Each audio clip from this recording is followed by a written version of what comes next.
Hello students! This video is going to explain the color packet. I know there's some confusing things, so I'm hoping to clear that up. First, you have the first page, which is the color wheel worksheet.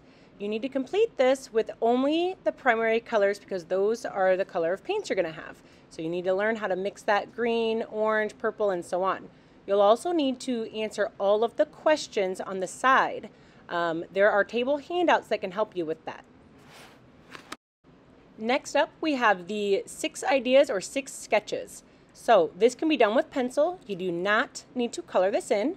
And yes, you need to come up with 6 different ideas. Even if you come upon an idea and you know for sure that's the one you're going to want to paint, you still need to come up with 6 ideas because we are grading you on your creativity. So if you only come up with 1 or 2 ideas, you're probably beginning or developing to understand the creativity standard. So the last page in the worksheet, page 3, is the color scheme worksheet. We are going to do this by choosing one of our 6 sketches, and we draw that same idea in each of those boxes. And then we will color them based on the color scheme beside it.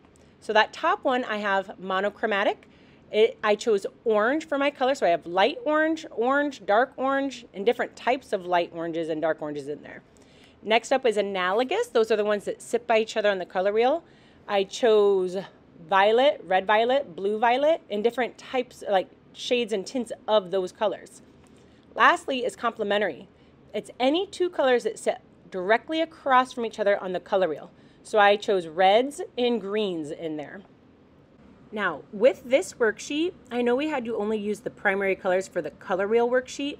On this worksheet, though, you can use normal colored pencil. So if you chose green, you can use a green colored pencil for this because by already doing that color wheel worksheet, we know that you can blend colors and make them create a different color like you'll be doing with paint. But with this, if you want to use a green colored pencil or an orange one, go for it.